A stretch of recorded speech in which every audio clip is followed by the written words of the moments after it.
Cool. And it does mirror the graph that you saw above perfectly, right? So that's great. So now remember, and this is a strange idea, and they don't really emphasize this too much, but finding the derivative of the original function is the position function, right? This is like where it is. And the derivative of the function is kind of like its velocity at any point along its path. Cool? So position, velocity. So these outcomes are its velocities. Cool? So at second 1, its velocity is positive, and at second 3, it's negative. That's all that means. So that means this is going up, this is going down.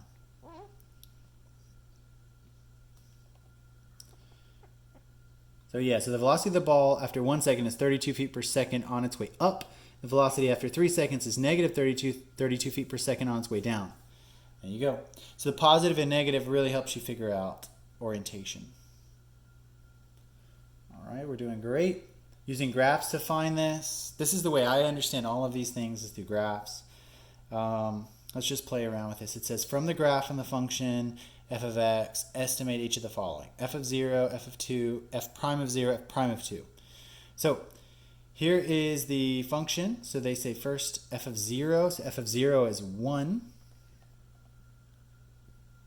And f of 2 is what? They have this all lined out for you. F of 2 is also 1, interestingly. And they say f prime of 0. So now, this is harder, right? So what should we do to find f prime of something?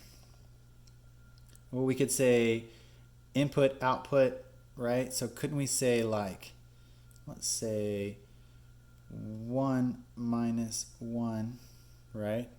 Over h, so this is like f prime of x. Good. This is the limit as h goes to 0 of 1 minus 1 over h, which is 1, 2. The distance is 2. So this just comes out to 0 over 2, which is, of course, 0. It's kind of funny that they did this. Let's double check this down here. So yeah, our f of 0 is, of course, 1. Our f of 2 is, of course, 1. F of 0 is 0, which I just found here. Cool. And f prime of 2, which is the derivative at 2. Let's see. Hold on. Let's erase some of this. So it says f prime is found by estimating the slope of the tangent line to the curve at x equals 0. So the tangent line to the curve at x equals 0 appears to be horizontal. The horizontal line has a slope of 0. Thus, it is 0. So at 0, it is horizontal. Yeah, it's one of the peaking. And then at 2, what's happening? It does have some slope. So at 2, what would it be? Of course, it would be f prime of 2 is 4. So they just want you to input this in. So it's found by estimating the slope of the tangent curve at x equals 2. They estimated the slope to be 4, interestingly. Cool. Right, all they did was just take this point and estimate it as close as possible. And then they just plugged that value in. So they just said the slope was 4 and input of 2. So let's see, at 2 moves up another point, and thus the slope is 4. So f prime of 2 is 4. Let's see. 4, 1. Hold on, let's make sure I understand this just a touch better.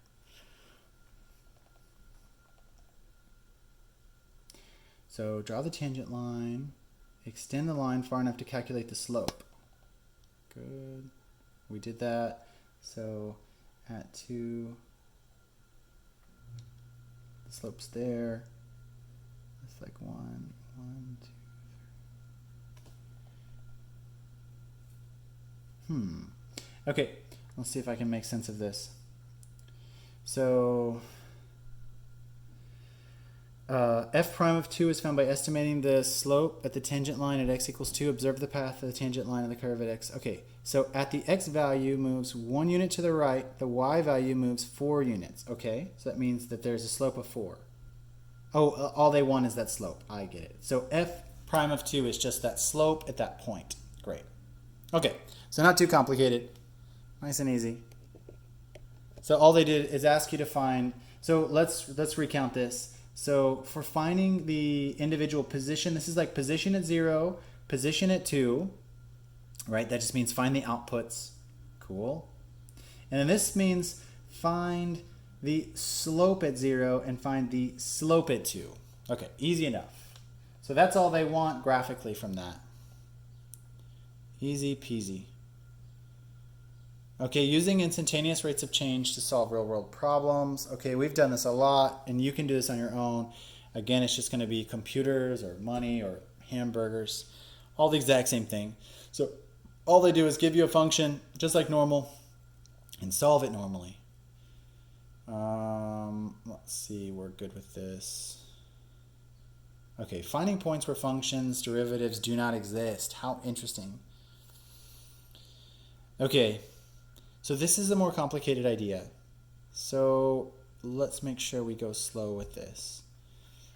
So it says to understand where a function's derivative does not exist, we need to recall that what normally happens when a function f of x has a derivative.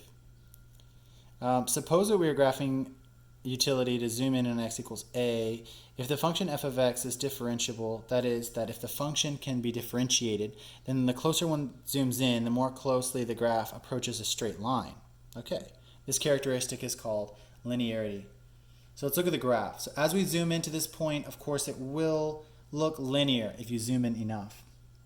We might presume the same thing would happen on a continuous function, but that's not true.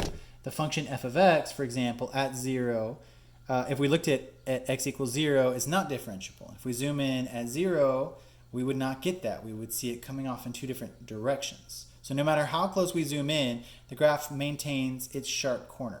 So if you zoomed in on that corner, it would never become linear. It would keep its little corner. All right, that just makes sense, right? All right, here is a jump discontinuity. That would also be not differentiable. Cool. All right, interesting. This little v would never change if you zoomed in long enough. Okay, so differentiability. Let's take a look at this. A function f of x is differentiable if x equals a is if the derivative exists at x equals a, which means that f prime of a exists. There are 4 cases for this. So when there's a discontinuity, when there is a corner, when there is a cusp, we saw that one here. This is a cusp if you're curious. That's a cusp. It just means like a kind of a curved meeting going in opposite directions. And any other time when there is a vertical tangent at x equals a. Interesting. So here's our vertical tangent. Why do you think that would be does not exist? Well, the slope would be what? Undefined. So it's not possible to differentiate it. Cool, so let's just take a look at this. Using figure 15, determine where the function is continuous, discontinuous, differentiable, and not. Okay, so where is it continuous? It looks like it's continuous from negative infinity to negative 2, and then from 2 to 1, and then from 1 to infinity. Good, and that's what they said right there. Cool. Pretty intuitive. You just need to give boundaries for all these discontinuities. All right, where is it discontinuous? Well, same points. At negative 2, at 1. Cool. And it's not actually discontinuous at 1. Let's get an answer for that. Solution. There's a discontinuity. Good. There's a discontinuity at 1. Yep. Let's keep going. So where's it differentiable? It's anywhere it's continuous, right? It would not be differentiable at those discontinuities. So cool, they described that really nicely.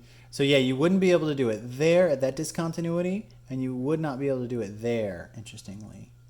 So there are 5 intervals where the function is differentiable. Okay, so from negative infinity to negative 2, from negative 2 to negative 1, this corner causes an issue, right? Not differentiable there. This corner causes an issue. Okay, so we need to include the corners and those discontinuities for differentiability. So that's the hardest thing to remember. All right, cool. Now, they won't ever be able to ask you a black and white question on this, right? It's kind of hard to test over this, but the idea is still the same. Okay, finding an equation of a line tangent to a graph. Okay, this is just intuitive stuff. The equation of a line tangent to the curve of a function, the equation of a tangent curve is this. So f prime of a times x minus a plus f of a. How interesting. So this is like the derivative, right? Which is similar to like the slope. Cool. And then we have x minus a, which is like our input here. And then, so this is our input, and this is our output. Cool. F of a would be our output there. Cool. Just something interesting and a very useful tool. So let's play around with that. Find the equation of the tangent line to the curve of this. So we just follow that exact equation again. So first it looks like we find the derivative of all this, which you've been practicing, hopefully.